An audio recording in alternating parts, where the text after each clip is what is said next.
90s. You all right? Yeah, I'm all right. You all right? I'm all right, yeah. Well, what's today? May 1981. Yeah. It feels like this has been the longest since we've recorded. How long has it been? Maybe 5 weeks? Yeah, maybe. No, yeah, maybe it is five or 6 weeks. Yeah. You been all right? Yeah, I've been all right. Yeah.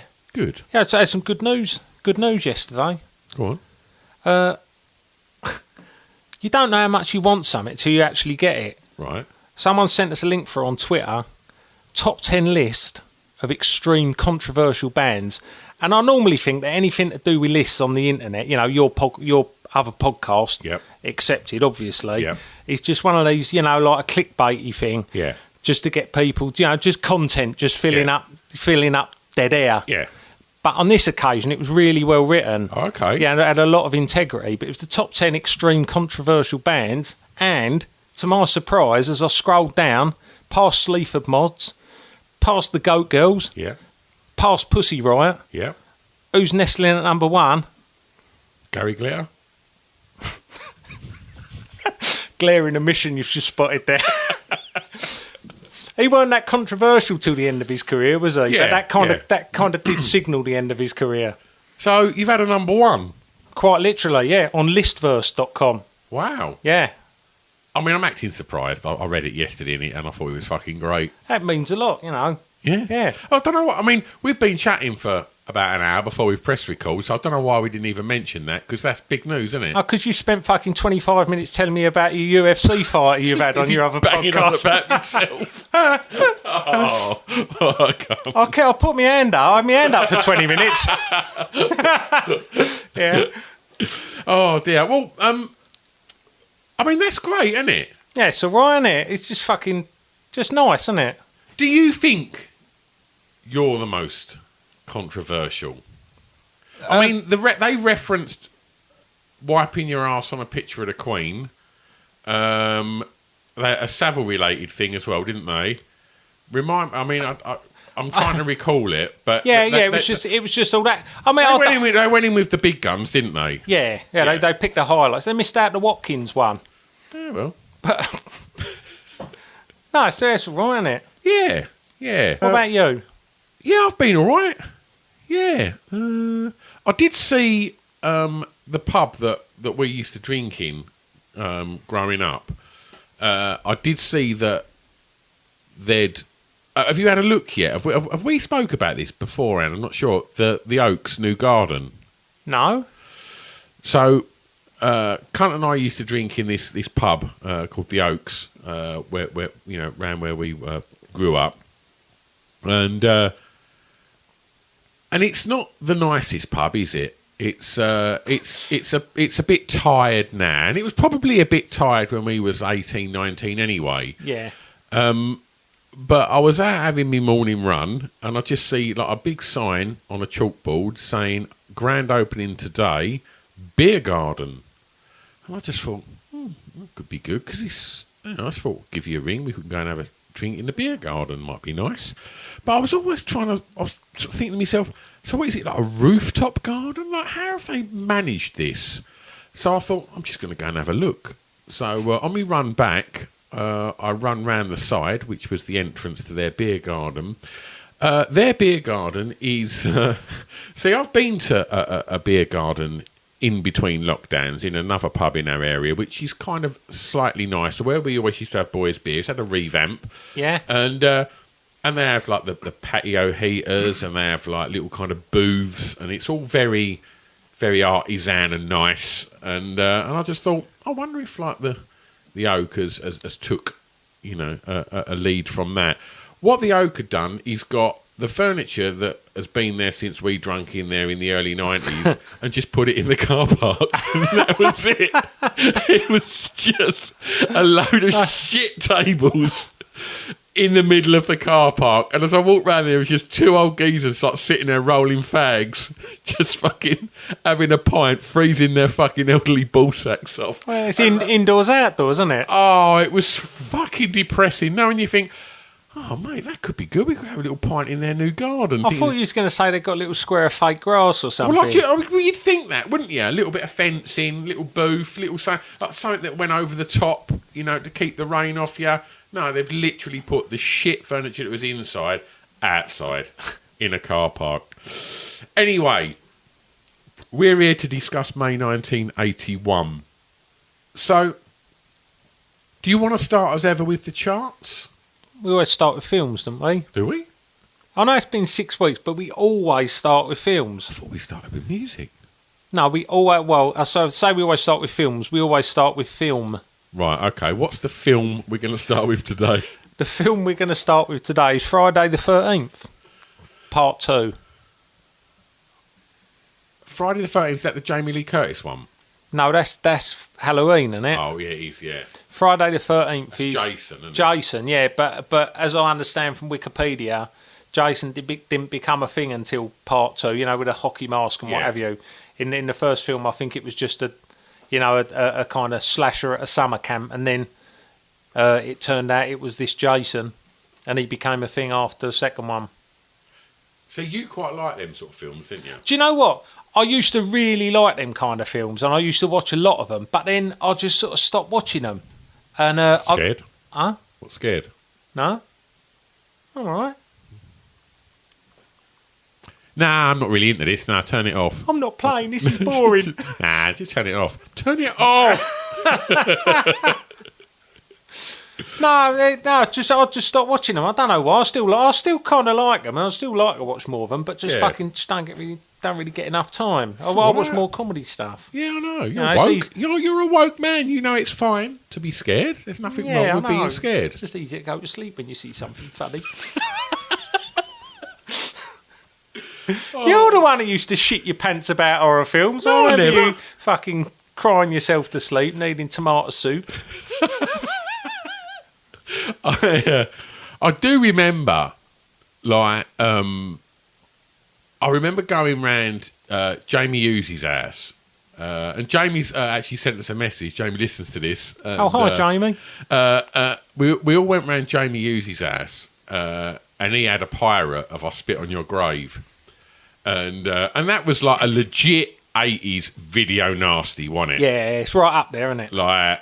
I mean, I've never seen Driller Killer. That was one of the other ones. Have you seen it? I saw Driller Killer because my mum and dad used to have friends round every weekend, and they'd always get a video nasty out. Well, usually a video nasty, and they'd sit and watch it, and then like us kids would kind of put it on before my mum and dad got up the next day.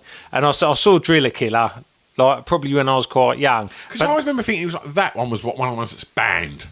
Yeah, but they'd just ban things out of hand, wouldn't they? Because of the name, like Driller Killer, like people were going to go down fucking B&Q, get themselves a Black and Decker and go and start taking people out if they fucking watched it. Probably would have been Texas Home Care in 81. Yeah, you're right, yeah. Was it any good? Driller Killer, not Texas. No, it was fucking rubbish. Yeah, it was rubbish. Especially, like, it'd be better nowadays because he'd have a cordless. Oh, God, yeah. What did he have, like a big extension lead? No, he would just have to kill people within a metre radius of where he was. Hand drills, was it? He was just turning the handle. That's what it was a remake of, the 1921. Oh, dear. But the thing is, like, sticking a drill in someone is meant to be really shocking, but it's nowhere near as harrowing as, like, what's the It depends where you stick it. Oh, yeah, good point. Did they put it up the whoopsie or something like that then? Everywhere. Ooh. And I remember, like, I hadn't seen, like, it was one of them things like Texas Chainsaw Massacre. I was like, you seen it? Oh, yeah, I've seen bits of it. I hadn't seen it. But I Spit on Your Grave, I thought was going to be a horror film. And I remember, like, Jamie's parents were out, and we was like, yeah, let's watch I Spit on Your Grave. He was like, yeah, wicked. And put it on expecting like some like haunted house thing. And I was like, oh my God. It was just a horrific, brutal rape scene. Then followed by, obviously, a big revenge plot that just unfolds in the most brutal way. Yeah. Chops a man's dinkle off.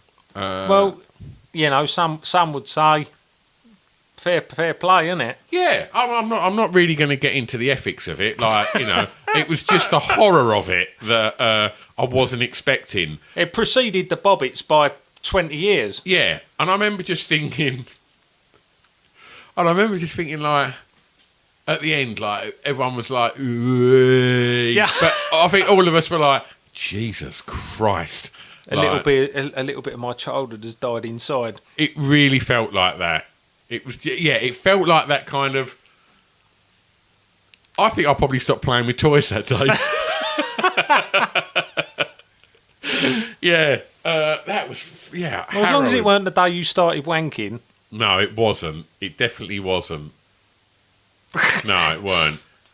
I think if it was American Werewolf in London we was talking about, I'd probably have to think a little bit more on that. But we've discussed that we're not going to get turned on in this podcast. No, we did. We discussed just before we started. It's just a bad idea getting turned on in a podcast, especially when it's just two fellas sitting in a room on their own, just recording their podcast. Two heterosexual men, like. Yeah. If it was Elton John in Years and Years, that's all right. Yes, we just watched that, didn't we? Yeah, go for it. Go for it. Okay. So, did you want to talk about Gregory's Girl? Well, I just thought we should mention it because we mentioned Gregory's Girl last month, was it? Or the month before? Tell me off for being wrong. And no one had seen it. Oh, right. Okay. And so we've now both gone on and watched it, haven't we? Yeah. Did you enjoy it? I don't know. It was about fucking 6 weeks ago, so I can't remember. Yeah, likewise. No, I did enjoy it. I like the. I particularly like How Times Have Changed because there was a lot of sort of cheeky pedos in it, which nowadays teachers rubbing their legs about the teenage girls and going, whoa, it would be largely frowned upon, and it just kind of, it was just a bit of a kind of reminder how times have changed.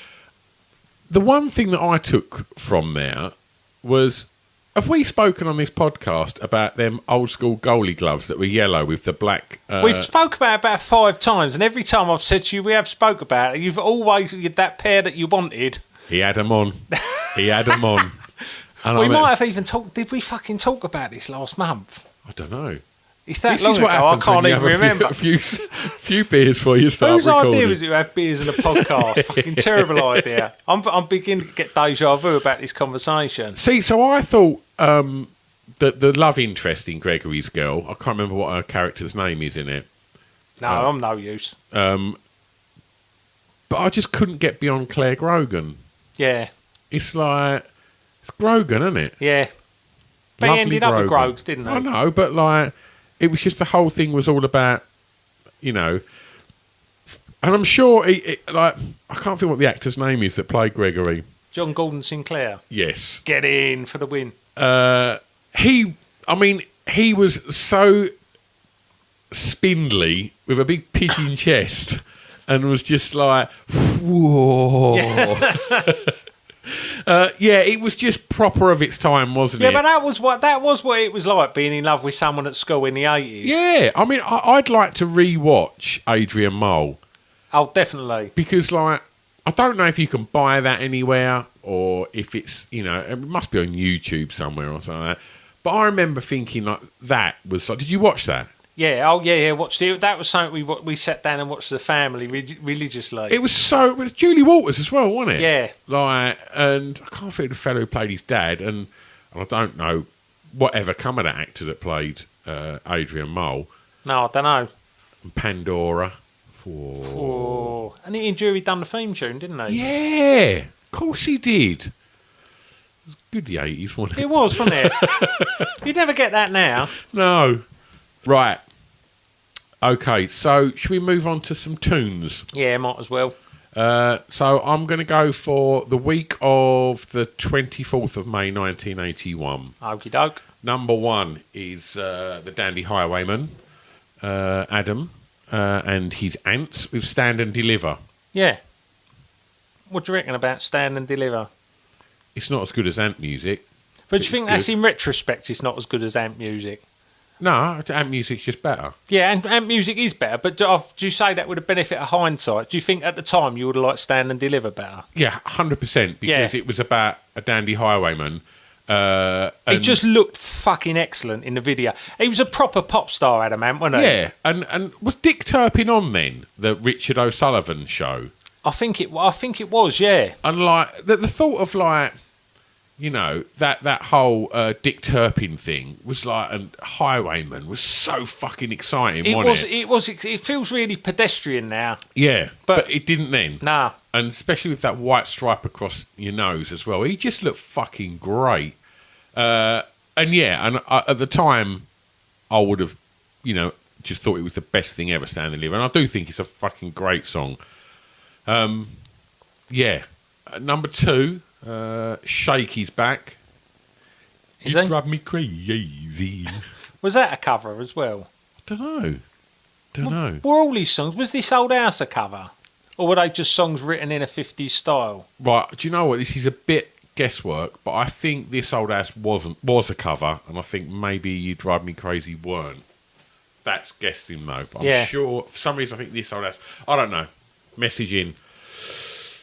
Stars on 45. So that was like some kind of. Correct me if I'm wrong. Was that like kind of some kind of covers band that just mixed up? Do you know what? I went down an internet rabbit hole last week on an unrelated thing, and I ended up on Stars on 45's Wikipedia. Right.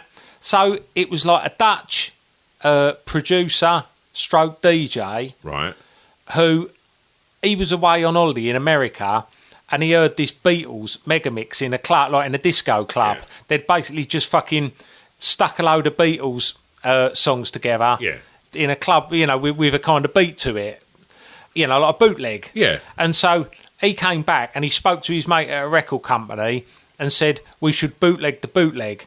And they basically got a load of, you know, like a group of Dutch, you know, like session musicians and singers to replay the songs. And they stuck a couple of other songs, Bend Me, Shape Me, and a couple of other 60s songs, and then put that refrain in the middle, Stars on 45, keep on burning in your eyes. And it was just a massive fucking smash all over the world. So they nicked someone else's idea, but it was a bootleg anyway, bootleg to bootleg, and had a fucking worldwide smash with it. Got to tip your hat to that, really. Exactly. I used to play that when I was a wedding DJ. I'd play fucking Stars on 45. That was something to get all the old fucking grannies up on the dance floor. It's bleak, isn't it? It's so bleak. We've both been there and done it. Just DJing at weddings. To just like... Did you ever like it? No, not once. Really? Not once. Not ever? No. I remember the first time I'd done it, I was really nervous. And at the time you'd play like a bit of Motown, a bit of Chain Reaction, and you know you'd get the mums up. Yeah. And then it'd always get to about 10:30, and like you'd always get some pissed up dad who thought he was a little bit fucking tasty that'd start kind of just going, stick a bit of that on me, son. And you just think, oh, this is just going to end bad. I just never enjoyed it. Yeah, but like even club DJing, there was always some pissed fucking idiot who'd grief you all the time. Yeah, but then just when you got security. No, but like I don't know, when I was club DJing, people would just fucking walk into the booth and just like... Well, what about that cunt at fucking Zens? Oh, what, the Harry Enfield The one that fucking... that I thought, like, literally... Cunt and I done this club night. We got offered it, like, from these other, like, fellas that just couldn't do it. And so they said, do you want to do it? And so we set this night up. That should have been alarm bells ringing, wouldn't it? Yeah. Because when other people can't do something, there's always a fucking... In retrospect... Yeah. I mean, what was even more mental was the meeting to secure the night. Oh, you had a Walkman that recorded, didn't you? And you put it in your pocket when we went in and met the fucking gaffer at the nightclub. and like say, I'm going to record the meeting. Like, apropos of nothing. There was no reason for it. You just decided you were going to record this meeting. But then, didn't you fucking press play or something? In the middle of the fucking... What was that? Nothing. He's wearing a wire. It was so fucking pathetic. Why was I recording a meeting with a nightclub manager in fucking Dartford? It made no sense. But we did get the night, and all I remember is like it was the one time where the saying "bored to tears" hit home, where I just thought, I'm that bored, I think I might cry. I've had loads of DJing experiences like that. And there was this cunt that would come in pissed at about... I was at the point where I was probably verging on like just crying at about 1 o'clock in the morning, and you just got that last hour of there being about fucking 30 just fucking just drunk wishing people. your life away, and Yeah. you're just watching the clock, and you could play 20 records and look at your watch, and it would have only moved fucking 5 minutes. And you didn't have mobile phones then. You couldn't sit there and just fucking play a game or just fucking look at the internet. It was like, you just had to endure it. And this fucker would come up every week and he'd just lean over and he'd put his hand on my shoulder and pull me in a little bit too aggressively and just go, I'm a believer. The monkeys. And I used to just think, you cunt. I hated him. But there was someone like that in every fucking... I think every club I DJ'd, there was one of them. Yeah. No, actually, no, probably like half a dozen of them. Yeah, it's more than one. Did I tell you about... I can't remember if I've fucking spoken about this on the podcast, but I'll put it in my book. There was this bloke that used to come up when I was DJing. I was DJing in this gay club playing 80s upstairs in the Scala. And there was this bloke come up. He would come up every fucking week. He'd be pissed out of his head, but he was always there on his own, right? And he'd come up with, you know, these people that talk with their eyes shut. Yeah. Right? So he'd have his eyes shut. He'd be stood there in front of the DJ booth, and he'd go, "Can you please play Sweet Dreams by the Eurythmics?" I wish people could see your face right now. Like with his eyes shut. And why am I picturing Sweet Chuck from Police Academy? Yeah, it kind of. Yeah, if you imagine like him going to a fancy dress party as Jarvis Cocker. Right, okay. And can you please play Sweet Dreams by the Eurythmics? And so when I went, oh, yeah, all right, mate. Because the thing is, I'd have the stuff that I was going to play anyway. And if someone asked something that I was going to play anyway, I'd always say yeah. If it was something, something you might sometimes play, I'd say yeah. And if it was something you'd never fucking play, I'd just be honest with them. But they don't like it when you're honest with them. No, just do what I do and just go, yeah, I'll try and get that on later. Yeah, but then they just fucking keep coming back, don't they? Right. Yeah, but then hopefully I've changed over with another DJ then and I have to pick up the pieces. That's a good system. It is. So this bloke would come and go, "Can you play Sweet Dreams by the Eurythmics?" every fucking week with his eyes shut. And then when I went, yeah, all right, mate, yeah, I'll play that, he'd go, yes! Like that, like he'd fucking won the World Cup or something. You look like he just ejaculated. Yeah, like he'd won the World Cup of ejaculation. And so another week, I had this bloke come up and he just kind of let himself into the DJ booth. I have an issue with that. Because, no, yeah, me too, right? Hashtag me too, right? So he's just fucking let himself into the DJ booth and he's just stood there, like just sort of swaying a bit. And, you think, he's had a few. Yeah. So I've gone, "You all right there, mate?" And he's Australian. He's gone like, "Yeah." And just fucking stood there like swaying. And I'm like, "Can I get you a song or something?" He's like, "Nah, you're all right." I think... Loving the confidence of this. You think, what are you actually fucking doing in here? You've had a drink. And so I've gone, "Sure, I can't play you a song or something." And he's just turned around and he's gone to me, "Can I suck your cock?" And I just... I'm loving his confidence. I've just gone to him, "Listen, mate, there's hundreds of people out there. They'd love to have their cock sucked." And he's gone, "I can suck a cock for hours." So there's plenty of people out there that like that kind of thing. Why don't you go and find one of them? And he's gone, "But yours is the hottest cock in here." All right, get out.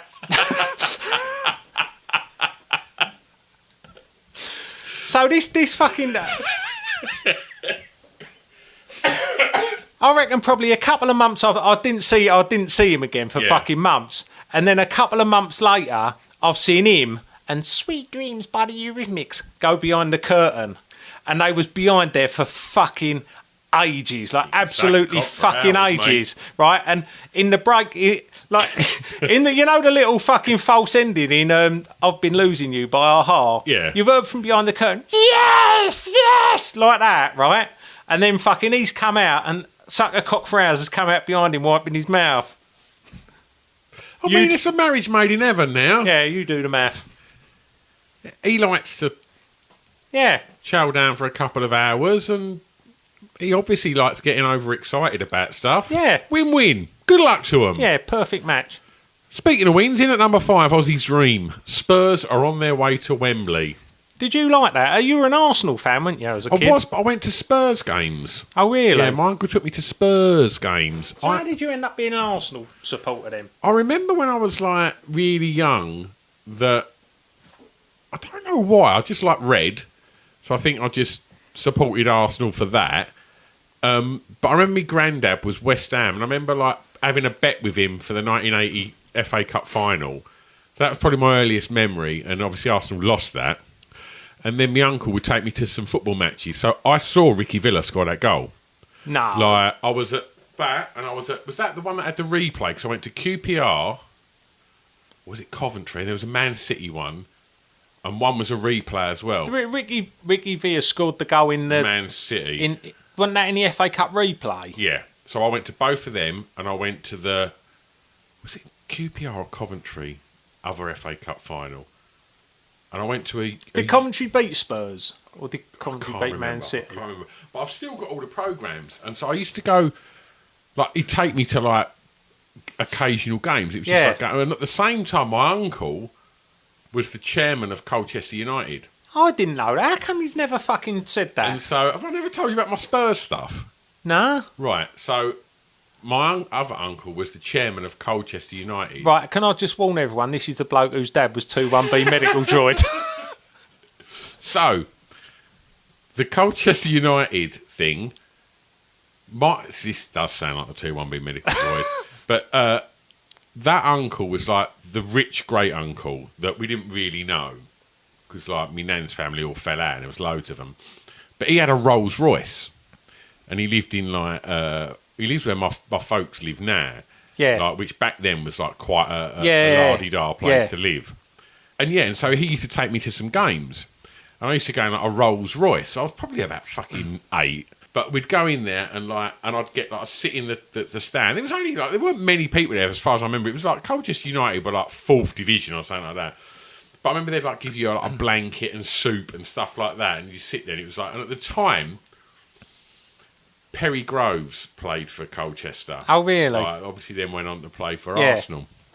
But yeah, I do remember like that team, that Spurs team of like Villa, Ardiles, Archibald, Chris Hughton, Hoddle, pre-Waddle, pre-Mabbott. So it would have been who else? Perryman. Yeah. Trying to think who else. Garth Crooks. Who was in goal then? Was it Ray Clements? It was probably Clements, managed by Keith Birkinshaw. Was it Birkinshaw? I think managed them then. And then, it was really weird. Like, I just sort of... And they were a fucking great team. And obviously it was all in and around... When was the Falklands? Well, this is what I was thinking. It was like... Aussie's Dream was obviously 81. Yeah. And everyone's like, fuck, we was love the this. Falklands 82? Yeah, we love this little guy. He's like Manuel from Fawlty Towers, but he's like the best footballer you've ever seen. And then they invaded the Falklands. Yeah. I mean, I've never really looked into, like... I'll tell you what I've just seen. The label that come out on. Oh, yeah, it was fucking Rockney Records, wasn't it? Rockney Records. Yeah, because it was a Chaz and Dave, yeah. Swords of a Thousand Men at number 6. I love a bit of Tempo Tudor. Yeah, I remember being in your car and you always had that and a bit of Wunderbar on. I did like a bit of... Wunderbar's quite an urgent record, isn't it? I ain't heard that since you played it in your car. I mean, to say how long ago that was, it would have been on cassette. Wunderbar was one I see. I think I saw Swords of a Thousand Men on Top of the Pops when I was a kid, and I think I see Wunderbar. I definitely remember Wunderbar from being a kid.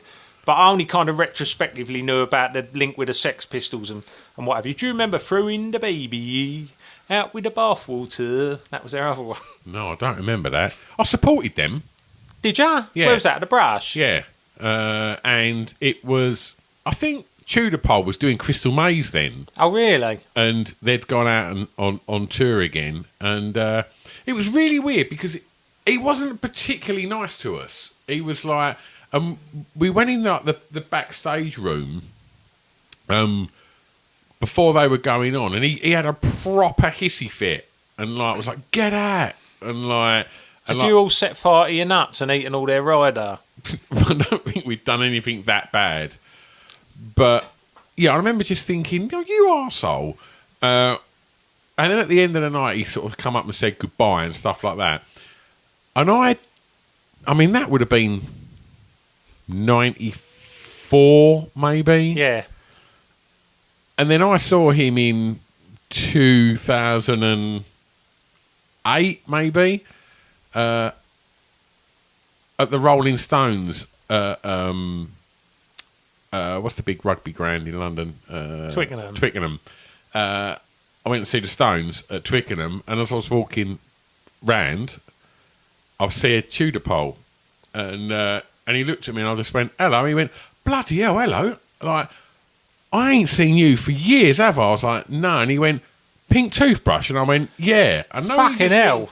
Bloody hell. Like, considering that he just looks like he's pretty spaced, like, he went bang straight away. And, like... I played... it was either before him or after him on one of the Rebellion. I was going to say, you must have seen him doing the old punk rounds and that. No, weirdly, not as much as you'd kind of think. But I played. He was doing a solo set at Rebellion, and I played either before him or after him one time. I got a little fucking selfie backstage and that, but he was good. He was good as gold. Yeah. And then I went. I'm trying to think. This guy Brad from this punk band Monkish. It was his birthday. And it was in a little venue along Holloway Road, and Tudor Pole got up and played Swords of a Thousand Men with his band. It was fucking great. It was really good. Because I think my first time I knew he was, I probably had heard maybe them and not paid attention to them two singles.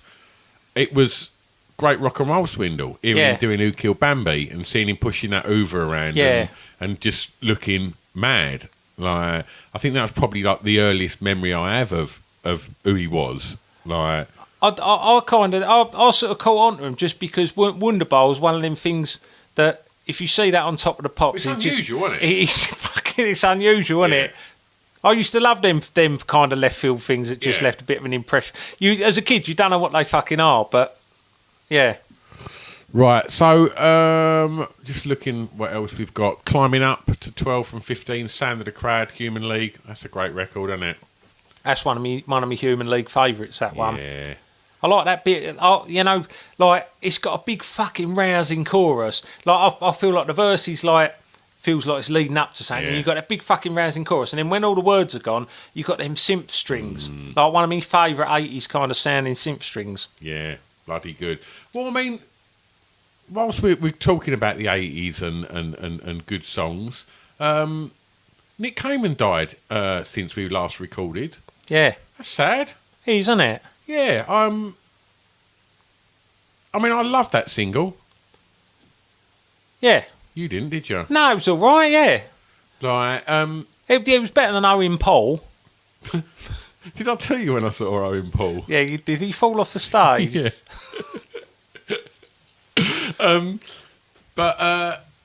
So I only realised in the wake of Nick Cayman's passing, because you shouldn't underestimate like the cultural impact of that Levi's advert. It was like it made huge. It made a big fucking mark on the 80s, isn't it? Yeah, and he was just different level handsome, wasn't he? He was a fucking ridiculously good looking bloke. I mean, the fact that Madonna fucking seeks him out with a song just so she can fucking sit astride him. Yeah. Yeah, which, whether that's true or not, it does kind of sound like that might have happened.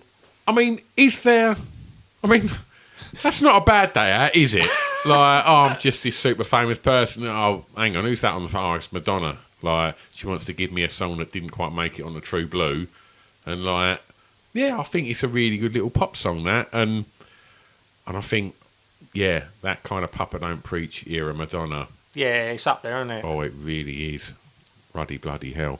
A few other songs that we've spoke about already. Stray Cats, Madness Grey Day. It was dropping down at that point. Yeah, nothing else really to sort of... Do you like a bit of Betty Davis eyes? Not really. Do you not? Do you? Yeah, I kind of do, yeah. Think She it's all got right. Betty Davis eyes. Beep, beep, beep, beep, It's that beep, kind of beep. croaky voice that should have stayed in the 70s. It didn't Yeah, have it is. really a place in the 80s. No, I know what you mean. It is a 70s. Synths It's don't need them. It's a 70s. It's a 70s voice, but they did put that little 80s synth Yeah. player on. Beep, beep, beep, beep, But then beep, again, beep, I beep. say that raspy, croaky voice Beep, from beep, the beep, 70s beep, beep. that don't need a synth. Tyler, give her a synth. Yeah. You know, one of the biggest selling hits, one of the biggest selling singles ever. Was it? Yeah, turn around. But also, in the time that since we've recorded, Jim Steinman's died as well. He wrote that, He didn't he? did write that amongst a lot of songs. Do you like any of his stuff? I do quite like Total Eclipse of the Heart. Yeah, I like Total Eclipse. of the Heart. But Meatloaf, I'm no fan of. Is it because he's a cunt? Meatloaf or Jim Steinman? No, because Meatloaf's a cunt. Or is it like... It's a bit kind of overblown... I mean, theatrical kind of rock, isn't it? It's different level overblown theatrical rock. And it doesn't shy away from being that. Yeah. But if it's not your bag, it's just not your fucking bag, is it? I mean, I know a lot of people that think Bat Out of Hell is an absolute masterpiece. I wouldn't give a shit if I never heard it again. Like, No, it don't really fucking do it for me, but I don't know. Do you like Dead Ringer for Love? Nah. No? I see, I don't mind that as a duet. Don't start slagging him off, lure me in to just go, yeah, I don't like him either, and then go, oh, don't you? Oh, I quite like this one. Yeah, I think Jim Stein was something of a genius. You know, it's sad you're disrespecting him like that on this podcast. You horrible cunt. Dread to think what his family are going to say with him barely cold.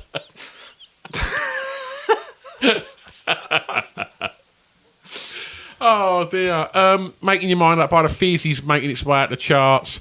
Oh, climbing to 25 from 34. Chariots of Fire by Vangelis.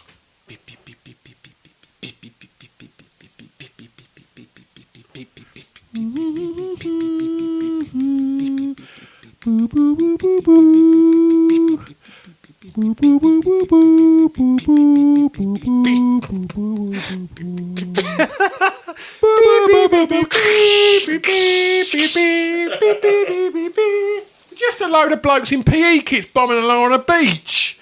Gives you would. Like, do you know what? You said you weren't going to get turned on this podcast. I remember being really excited to watch that film, and I remember thinking the only thing that was any good was the Vangelis song and that bit bombing along the beach. I mean, I should watch it again now because I haven't watched it since I was probably 7. Yeah, and well, it's good to keep those opinions, isn't it? I think so. People change too much in this world, don't they? Everyone's exactly. too pliable. Exactly, yeah. Is Kraftwerk pocket calculator in there anywhere?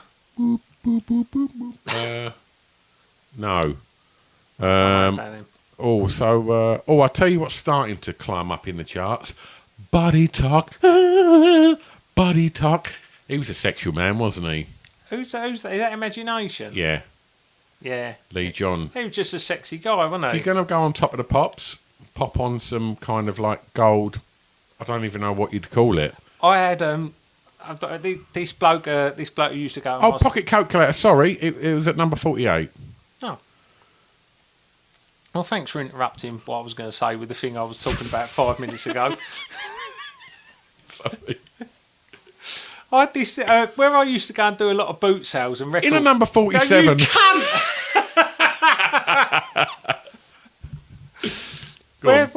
He's such an arsehole. Where I used to go and do a lot of boot sales and record fairs and stuff. To buy? Well, you weren't flogging, was you? No, always fucking buying, never fucking selling. And just accumulating loads of stuff to stuff in my mum's loft now. And there was this bloke at school who was really into Imagination. And so I used to kind of look out for Imagination records. I remember I got this signed best of. And on the front of it, they were all wearing like different colour bin bags. One of them was wearing like a blue one was wearing a yellow one was wearing a red one. It was like, yeah, it was a good look. I mean, bin men, if you're listening, like, ramp it up a bit. You probably get more of a tip at Christmas. Well, except they're all on strike at the moment. This would be a good gimmick for them to recreate that Imagination cover. There you go. Yeah. Get a bit Bin of men, notice. literally use your imagination. And empty our fucking bins, you feckless cunts. Come on, get on with it. In all seriousness, though, should bin men be getting a pay cut at this time? No. No, of course not. They've been out fucking dragging their arses round, carting all our shit away all the way through coronavirus. I'll tell you what, let's cut their pay. Cunts. Can you grab us another beer? I don't think you need another one. No, I don't. I'll have one anyway. Juice Newton. See, who done? Just call me angel of the morning. Don't know. So I don't know who's... Juice Newton is in at 49 with this. So maybe it was Juice Newton. But What's it called? Angel of the Morning. For some reason I just thought it was like Chrissy Hind or something like that, but you know. I've never heard of that. Just call me angel of the morning, angel. Just... Sort of ringing a bit of a bell now. Yeah. I don't know if it was your initial rendition. Yeah, sorry. Where's it? Passes the big cock. I've got to get the top off this. The big cock bottle opener. There you go. In at 54. Norman Bates by Landscape. Do you know that? My name is Norman Bates. I'm just a normal guy. Yeah, there's not really. Is there anything else that you've pulled out that you'd like to talk about? Yeah, I did have a couple. I did have a couple actually. I Kim Wilde's Checkered Love. See, I don't think I know that. That was at number 5 in this one. No, 4. It's got the same kind of beat as Kids in America, but it's a proper, like, because her old man kind of co-wrote all the songs. It's a proper rock and roller, and I don't know, I just thought it was a bit wafty actually. I was just wondering, like, do you think she done anything that come close to Kids in America? See, back then I've got tiny memories of, like, was it Cambodia? Yeah, that sort of sounds a bit like an ABBA sort of song. Yeah, and then it was like, what was the second, like, resurgence of Sexy Kim? What was it? You Came. Do you know, I rate that. And made the night away. What else was there? Well, Keep Me Hanging On was in between them, wasn't it? But Yeah, that was a that cover. don't count. The covers not count. Did she do one with Junior? Oh, what the fuck was that called? Another step closer to you. Yeah. I mean, I've not heard that probably since then. You saw her a little while ago, didn't you? Yeah, I went to see her in Ipswich with Andy. Yeah. And do you know, it was fucking brilliant. And like, it felt like she'd done a few new songs and went through the back catalogue and that, wearing a black leather cat suit. Andy said it looked like Barbarella had gone to Greg's, which I thought, was a little bit harsh actually. So I thought she looked quite tidy and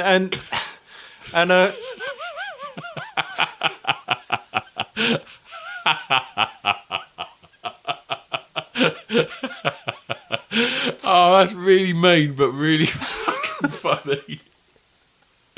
Oh dear. No, I thought she looked quite tidy and it was good. Yeah, it was a good show. But she was bloody ruddy lovely. Yeah. What was the other one? You went from Sexy Kim. Was there another one? I was going to say, like, funnily enough, Muscle Bound by Spandau Ballet. And them again, their debut single, Cut a Long Story Short. Is there anyone else? I think Kim and Spandau Ballet. Anyone else who's released a debut single that they've never fucking topped? You can't just drop that on me now. No, I know, but I haven't properly thought it through either. Oh. Yeah, I'm sure there is. But I just can't think. No, I'll let it out.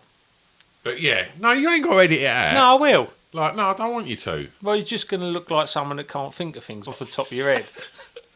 Right, we're done with music. Yeah. Right, I'm going to look at TV and... do you know what? Before we get on to that, I want to touch on something else because I did make a note when we spoke about the Human League Sound of a Crowd to talk about crowds. Yeah. And gigs that we've played. Yeah. And I mean, we've played in gigs together. Yeah. One which I think we could probably talk about. For the rest, maybe not so much. Yeah, and I mean, have we spoke about on this podcast the one that you played with Andy at the theatre, where it started up full, a kind of a comedy night or a kind of open mic night, and then by the time you'd filmed it as well, and by the time you'd finished, literally everyone had walked out. It started, so that weren't an open mic night. That was like, I remember seeing in the Thurrock Gazette, the local paper, alternative comedy night. Yeah. And I mean, that was on a stage that I'd always wanted to play and still have never played. Yeah. Yeah. Yeah, and like, it was, you know, like... It was a cinema that we used to go and watch films in as a kid, wasn't it? And like, holds a couple of hundred people, and they'd never let us fucking play anywhere like that. And so, like, all the gigs we'd had up until then were like horrible little working men's clubs and just like sort of slightly threatening pubs. And so, see this advert, alternative comedy night at the Thameside Theatre. So you're like, fucking hell. So I just rang it up and said, like, we're an alternative comedy act. Just didn't ask what we were called. Didn't ask what we did. Yeah. But I just said, you know, we've played we've played at working men's clubs and pubs and stuff. And she said, we've got a free spot headlining or comparing. What do you want to do? So we went, all right, we'll headline. And so we were just headlining this fucking alternative comedy night. And, I think this is going to be brilliant. And then we got there. No, it was awful. It was just full of like people that went to the Thameside Theatre, just like lots of old grannies in fucking, you know, in their best gear and that. And can you remember what songs you played? Yeah, well, I said to Andy, because we didn't know what it was going to be like, I said, we'll put the set in escalating order of rudeness. So we start off with like, what did we start off with? Like Fish Fingers, and then like My Knob, My Arse, and then finishing up with like the bloke up the garage, Fuck the Sheep, which we was doing then, and finishing on Take That a Cunts. And I said, like, so we can stop the tape at any time, you know, and kind of, you know, take our bow. And it become really evident after about 2 or 3 songs. The fucking after 2 or 3 bars of Fish Fingers. But the acts that was on before us, there was like, the first act was this disabled bloke in a tuxedo singing Any Dream Will Do. And then the act after that was just some bloke riding around the stage on a unicycle in his underpants, breaking polystyrene cups on his head while reciting the alphabet. See, there's alternative comedy and there's just being shit. It was just like a really weird mix of stuff. It just sounds like the closing credits of Phoenix Nights. That's exactly what it was like. And so when we come to get on, the compare was on roller skates, of course. Zany. And and Andy said he recognised a lot off a Blockbuster video advert. And she come on and she introduced us. And then she's gone to skate off, and I made like a really offhand comment. It was a couple of weeks after that Tory politician had been found with a tangerine in his mouth, dead of a strangle wank. And so I made a really offhand comment about it. She just looked really embarrassed and just kind of exited the stage. And then we've just kind of started our set, and people really hated it, like quite early into the set. And every time I announced a new song title, I'll go like, this is one about the boy who broke his cock. Everyone would just kind of like, you just see about 30 people get up and walk out. And we started off with like 250 people or whatever in this theatre, and ended up with about 20. And so we just went for it, and we done the whole fucking lot. And like just before the end, there's this old couple sat in the front. They'd sat there all the way through it, and I actually felt really fucking bad for them. Like, you know, like him all in his dinner jacket and stuff, and like her in a nice dress. And I've got, this one's called The Bloke Up the Garage Fucked the Sheep. And I've just seen him just tap her forearm like this and go, like sort of nod as if to say, we can go now. And they've just got up and walked out. And that's why you're the most controversial band in the world. And then I felt really horrible though. But as they're walking out, our mate Steve, he's just fucking sat there. And on the video, you can hear him go, bloke up the garage, fucked a sheep. Yeah, I like this one. But yeah, we finished up with about 20 people in there, and they give us a standing ovation at the end. Yeah. The ones that were left. Well, it's have we ever discussed the gig that was our big moment? Well, our big break? Yeah. And it really legitimately felt like that, didn't it? What, the Hollywood's Romford? Yeah. Yeah. Have we spoke about that on this podcast? No, yet?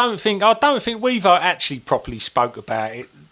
Like, because it's one of them stories that, you know, we've spoke about a lot to our, you know, and reminisced with our pals that were there and stuff like that. But to give you some kind of context and you know, what happened was we was in our first band together, and we played like our college, and I don't even know if we played. We'd done two gigs. We'd done the college, where we just used to knock around and weren't really on a course, but just hung around the. I was on a course. Yeah, well, you got one eventually, didn't you? But only because they said you'd had to be on a course, otherwise you wouldn't be allowed to hang around there anymore. and just for the record, what did you do? Motor mechanics. Yeah. Couldn't change a fucking tyre, and my dad's cousin, who was your tutor, sent him to near enough a fucking nervous breakdown. I saw him like 20 years later at a family reunion, and he went, "Your mate's be tarmac, wanker." He had like this nervous twitch just at the thought of you. That really made me laugh when you told me that. So we had that. That was the first gig when I had at college, and then there was another one. Where? At the Roundacre. Oh, of course, yeah. And then, so we'd done 2 gigs. Neither of them had a proper PA. We were just playing through amps and probably plugging like a microphone into an amp. Yeah. So it must have sounded fucking horrific. Yeah. Because there was a lot of us in the band as well. Yeah, it was about for mics. About 14 people. Yeah. It was about 8 people just squabbling over 2 microphones. And they would have been like plastic mics that probably cost about a tenner out of like candy. It would have sounded fucking terrible. And then we'd gone to. I mean, you might have to help me out here, but I know that we'd started going to this club night at Hollywood's in Romford. They'd opened a new indie night. And we'd gone there, and there was the resident DJ was a bloke called Big Bold Brad, and Hollywood's was like this like super kind of successful big house club. Yeah, it was just like a big glossy mainstream club, wasn't it? Who tried to kind of cash in on the indie thing with a Monday night, wasn't it? It was a Monday night, and the DJ was Big Bold Brad and Radio 1's Bruno Brooks. Which is insane. You can't say Radio 1's Bruno Brooks without starting it off with pint-sized cunt. Radio 1's Bruno Brooks. And he really was. And so I remember when I went in there, like, someone had asked me if I'd go and speak to Brad because I think I was DJing at the Toothbrush. And they were like, "Oh, you're an indie DJ, go and speak to Brad. Can you remember this?" And like, because he didn't know what to play, and he was asking me about what records to play. Yeah, fucking hell, yeah. And so I was going, "Oh yeah, stick a bit of Rage Against the Machine on, or Blind Melon, or whatever it fucking was then." It was all that. It was, yeah. And then for some reason, I had a conversation with Bruno Brooks, and then the following week, can you remember this? The following week when we went there, as I walked in, I had like a little yellow kind of woolly hat on. And he went, as we walked in, he said something over the mic when I come in. He went, "Oh, here's Stu, the blah, blah, blah's just joined, come in the building." Oh, Bruno? Yeah. And I remember thinking, that's weird. And like, probably quite liked it. And then I went and spoke to him that night. You know what my mum thinks happened on that night? Well, you made that worse. No, I did. I didn't. My mum thinks that Bruno bummed you for a gig at Hollywood's. But you didn't go out. You didn't at any point say he didn't. Well, I wasn't sure that he definitely didn't. Well, of course he didn't. And then all I remember is your mum, like, literally not pulling me aside, but just kind of like Bruno pulled you aside, worryingly asking me if everything was all right, and it was just like, yes, show me on the doll where he touched you. But I then remember my home phone rang, and my dad went, "Bruno Brooks is on the phone," and I remember just going, "All right, Jill," and he was going, "No, it's Bruno Brooks." And obviously, we'd never met anyone famous. No. And I was like, holy shit, like Bruno Brooks is phoning me up. And he was like, "Do you want to do this gig?" And I was like, "Yeah." And so we got this gig. Am I remembering this right? I'm sure. It all sounds, I'm not 100% sure, but it all sounds reasonably plausible, from the bloke whose dad was 2-1B, that Bruno Brooks phoned you up at home. No, he did. That 100% happened. And so we got this gig. And I remember just like us going back to like knocking around at college that day, like we'd just been announced that we was playing like the Pasadena Bowl or something. Yeah, but like that was wasn't for and it was Bruno Brooks off the radio. Yeah, and we was going to play to like a nightclub that was going to have 800 people in it. Some people, yeah. Yeah. I bet it was fucking packed when we got there. Yeah. So we got there and we got a sound check, and I remember like the vocals went into like a PA system, and it was just like, I remember sound checking, and we've spoke about it a lot, that we thought we sounded great, didn't we? It sounded fucking amazing. Yeah. It sounded fucking amazing. I think collectively with like maybe like 30 years of post-band experiences since, I'd like to go back and like revisit that and check just how incredible it sounded fucking amazing. The trouble is, I think it sounded amazing with no one there watching it. So I remember being like super excited, and we had like a lot of people come down to watch us because we was playing this gig as well, like, and it was a busy night anyway. So like I remember just thinking, fucking hell, this is it. And I mean, you wore a 1980s Liverpool football kit. Yeah, like an 8-year-old kid's 1980s Liverpool football kit. You had on a black spangly ladies top with a syrup and ladies leggings. You looked They like were gold glittery leggings, weren't they? Yeah. It was And really the top had a sheen as well. Yeah, it weren't nice. No, it was a good look. Yeah, and I mean that. The thing is, we just thought he was just being funny. Yeah. He was. We had another mate who had a balaclava on a t-shirt that said "Don't mess with the SAS" written on it. Oh, Den was wearing Lil's peach 1980s wedding dress, wasn't he? Yeah. John Moon had like this kind of proper 1980s woman's like kind of diamante dress. Oh, like a lady's dinner dress, didn't he? With like the fucking full-length gloves. Yeah. His brother Oh, no, but tops off with a car rear view mirror around his neck. Oh, fucking hell.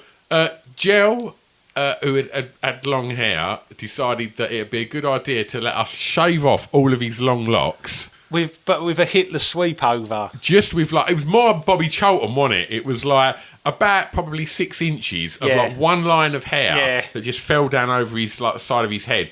But what it was flipped over to cover was a cock and balls that was shaved on the top. And I remember when he come on stage in front of his then girlfriend, he just sort of took that hat off, and she obviously just looked like thoroughly fucking disappointed. She looked like a little bit inside of her died. Yeah. But I think that look of disappointment is something that most of our kind of partners over the years have. I'm used to that look. Yeah. Just that kind of like, oh, right, okay, I suppose you think that's funny, didn't you? Yeah, that look that says, why did you have to spoil things? Exactly. Joe was a very handsome bloke, wasn't he? And we just egged him on to shave all his... He had like these George Best locks, didn't he? I don't think we had to egg him on that much. Go on, Joe. All right. Will people laugh, yeah? Will I get a microphone? You have to fight for it, but yeah, you'd be in the ring. And then we did walk out onto the stage, and then when we started the song, it all sounded terrible, didn't it? Yeah, you couldn't hear the microphones, could you? And if you're a comedy band wearing what we've just described, unless you can hear the joke, it ain't funny. Yeah, I suspect that Bruno sabotaged us because we didn't sound check with any of the stuff that we were going to do, did we? We didn't tell him we were going to do Take That a Cunts, did we? Well, I think we sound checked with Playing With Myself. Yeah, maybe that's or the Lord case. Lucan. Oh, fucking hell. We might have sound but we held back. We were going to surprise them. We'd Take That a Cunts, but by that point, they'd cut the microphones, hadn't they? Yeah. And I remember going over and just remonstrating him with it because they were radio mics, weren't they? Yeah. And so they had control of the faders of the mics. Yeah. And me going, turn the fucking mics up, Bruno. And him going, but there's 20,000 watts of power surging through there. And then just going back over about 2 minutes later and going, turn the fucking mics up, Bruno. They can't hear us. And him going, there's 40,000 watts of power going through there. Just these random wattages of power. He was such a penis. Yeah. So we then had a disastrous gig, went backstage, smashed up the dressing room.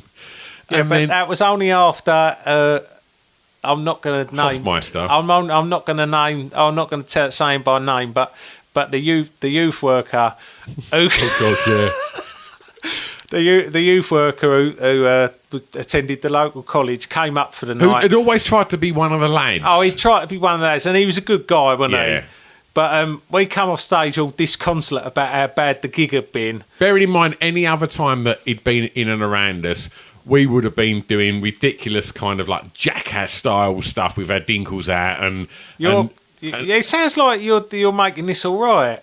like no, but it was we was just stupid teenage boys that you know go on, Jill, do that thing where you tuck your dinkle between your legs and all stuff like that. There'd be loads of stuff like that. But obviously, we was all hyper and up for it. Meanwhile, we've just had our fucking all our dreams laying tattered.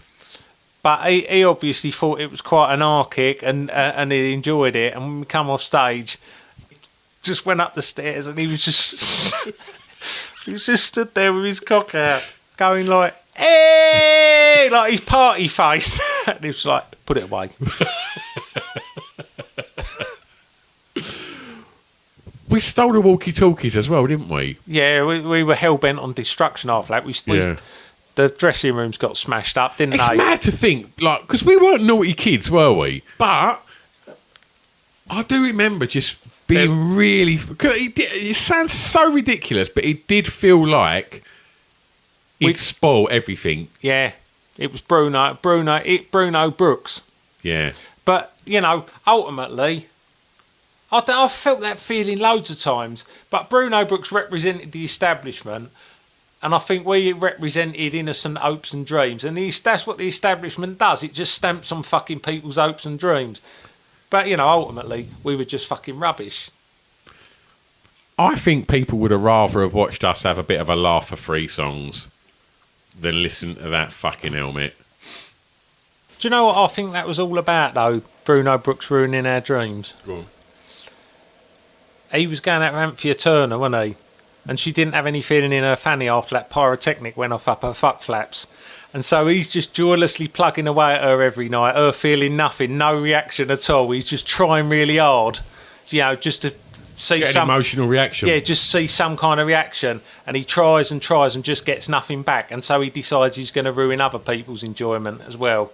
That's what I think that's about. So our dreams were shattered because of a malfunctioning front bum. Because of an accident on a BBC show. Speaking of BBC television shows, Points of View. Did you ever watch it? Yeah, I did quite a lot. Why? It was just some interfering cunt, wasn't it? Yeah. Like, that just wanted to moan about something. And I'm sitting here now just thinking, who could be bothered? What, to write a letter into Points of View?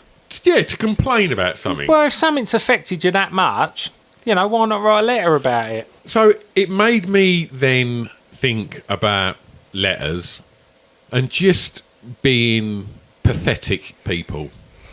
So we had a local rag where we lived, and it was really popular, wasn't it? Everyone read that newspaper. Yeah.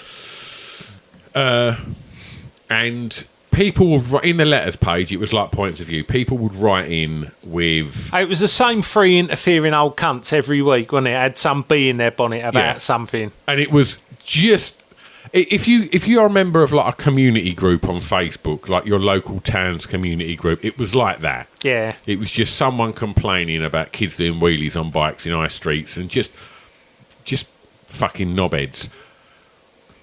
So you thought you'd be funny and write something in the style of that. Well, yeah, just yeah. Got published, didn't it? It did, yeah. So what was the kind of context of the letter?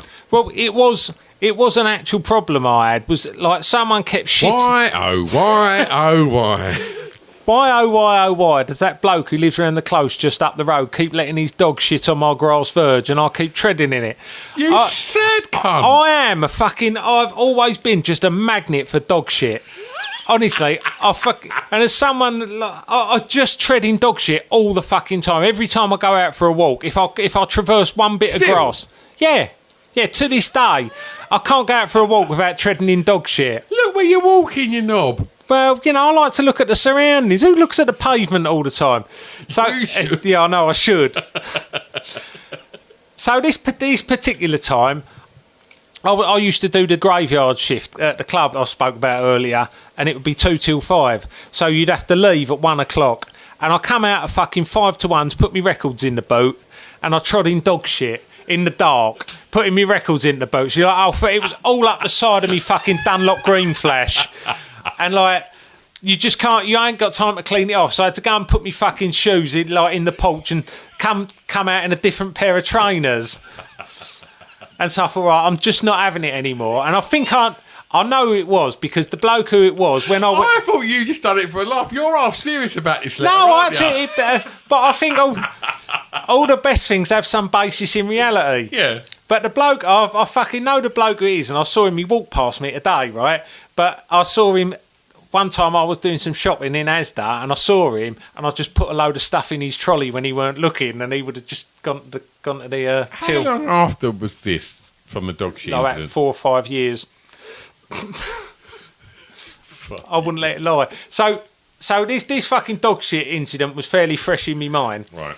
And so I wrote a letter into the local paper, and I thought, no one's going to fucking sympathise if it's me, like, DJing in a gay club. Yeah. So I made this story up that I had this 13-year-old kid who had been doing a paper round and saving his money up from this paper round for weeks and weeks and weeks to buy a pair of Dunlop Green Flash. And he'd gone and bought them, and first day he'd worn them, he'd gone outside and he'd stepped in dog's mess and they were ruined. And it got published in the local paper, and I was really fucking pleased. I was really fucking pleased. When maybe like a few days later, Yeah. I'm just fucking walking around the supermarket, and my phone's gone, and I've picked it up, and it's like, "Hello, this is so and so, Chief Fire Officer," and I'm like, "Yeah, all right. You're all right, Joe. Stop mucking around. You're all right, Roy." So yeah, you know, and you're trying to think, who the fuck is it? I know it's not, but I don't know who it is. So Yeah. like, yeah, stop mucking around. And it quickly became evident it actually was. He said, "I saw your letter in the paper." I love. Who is it? Who is it? Oh shit! This shit just got real. That little kind of Yeah. that twist in your belly, and all of a sudden the smirk goes off your Yeah. face, and it's like, I wish I hadn't done that. oh no. I was only having a laugh. And so he said, "I read your letter in the local paper about your boys' trainers." Yep. And I went, "How did you get my number?" He went, "I phoned the paper and they gave me your number." So he said, "We used Dunlop Blue Flash for our training exercises. You know, Dunlop sponsored us loads of pairs of them. What size is your lad?" And I went, "I'm really sorry." I said, "I made that up because I trod in dog's mess in my Green Flash, but you ain't got any of the 12 or 13, have you?" And he just went, "No, we ain't got them that big." And you could just hear a little bit of him had died inside, because he rung up to do something nice, and He was just, you spoilt that. I just felt like a massive shit. You know, you think, I've killed someone's faith in humankind just by exaggerating in a story. Blue Flash would be better than Green Flash as well. They're Oh, quite that's rare. what I was thinking. They're quite rare. You got them in a 12. So I've just got a note of another couple of bits before we start to sort of wrap things up.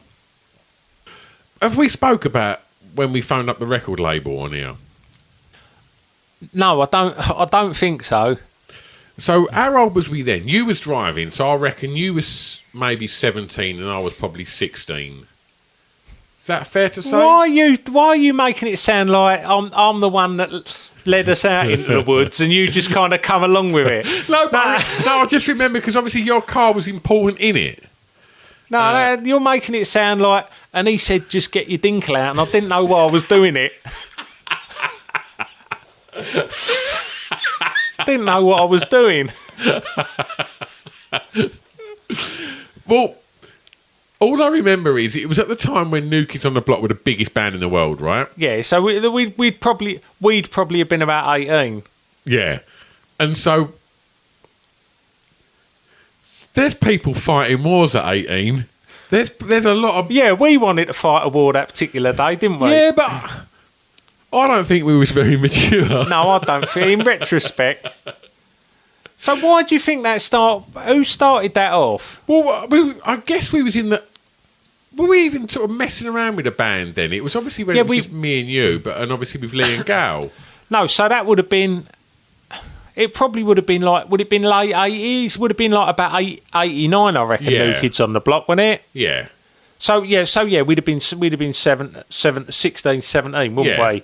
And, that's why I think I was 16 and you just passed your driving test. Yeah, maybe, yeah. Like, and you said, get your dinkle out. I didn't really know why, but I just done it because the big boys said do it. But so we just started Serious Problem, haven't we? Yeah. And we was just recording it in Gal's bedroom, weren't we? Yeah, it weren't a thing, was it? We were just singing along with backing tracks and stuff. Like, not even backing tracks we'd made ourselves, just like instrumentals and like just little Casio keyboard things. Yeah. And so we decided that because we was a band and we was pissed off with New Kids on the Block and all the attention they were getting, that we'd offer them out. Yeah. And so I can't remember how this came about, but I remember one Saturday... I was working in the sweet shop. Yeah. And me boss used to go upstairs in the afternoon and, like, you could just kind of go through to the back office, you know, and just sit there. If there was no one in the shop, you could just go and sit in the back office, you know, and cram a whisper into your face. Yeah. And I'd got the number for the New Kids on the Block's record label. And so I just rang them up. I mean, was it a Saturday or was it an evening? I don't know. But I rang them up and someone answered. And so I said, hello. I said, who would I need to speak to if I want to have a fight with the New Kids on the Block? And she went, I'm sorry. I said, we're a band. We're called Serious Problem. And we're asking the New Kids on the Block for a fight. We're offering them out. And I told her that I didn't get any further than this initial lady. But she listened. I told her the date. And I told her where it was, Gracetown Centre. The precinct. And so that was it. The date was set for us to have a fight with the New Kids on the Block. And we made some posters up, didn't we? Yeah, we all chose which one we was going to fight. Yeah. Oh, yeah, we worked out who it was. You wanted Joey Tempest. No, I didn't. I wanted Donny. No, you didn't. You didn't want him, but you got him. I got him. Everyone wanted Joey, didn't they? But I do remember, like, we'd done these posters... Or you'd done these posters where you'd kind of like when we went out and Bill posted them, didn't we? Didn't it say, "Are they tough enough?" Yeah, it was something like that, and we'd prove otherwise. And yeah, we was gonna fill in them because it didn't have our picture, and then the one that we was fighting, so and so versus so and so. Yeah, it was like a proper boxing event, and we was like, "Yep," and it's gonna happen, Gracetown Centre. It's something like 2 o'clock on a Sunday afternoon. Yeah, we thought we'd wait till the precinct was shut. Yeah, you didn't want too many people, like the kids, seeing them getting a battering and that. It was going to go off, wasn't it? And I remember you come and pick this up. Did we have like? I had a baseball bat, just in case it properly went off. And we had vests on as well, because we were always why did we always wear vests? We had vests on. Like, it was like fighting vests, wasn't it? And I just remember, like, but I've got to be honest. When we were driving down there, I was thinking, oh, "Fucking hell, this is going to be shit." I've never told anyone, but I was shitting myself a little bit in case they turned up. Like, I was thinking about the shame if like we got kicked in by them. Oh, if they would have turned up, I would have been like, "Oh, heck, we have your autograph. Can you sign this?" Like, and I do remember, like, can we support you? Is that demo? But I do remember, like, literally in your car thinking, like, right, focus, mate, because this could get a bit tasty. Yeah. And thinking it was going to happen. That the biggest band on the planet were going to fly over and then drive out to this shithole in Essex to this local town. But we walked around the town for like a good hour and a half, didn't we, with the baseball bats and that? Like, there was like 3 or 4 girls that had just turned up. Can you remember? Like, these teenage girls had just sort of turned it's in up. the posters. That had seen the posters, thought that maybe the New Kids on the Block were going to turn up in Grace Precinct. We had to tell them they'd shit themselves. Remembering when we were young in the 80s.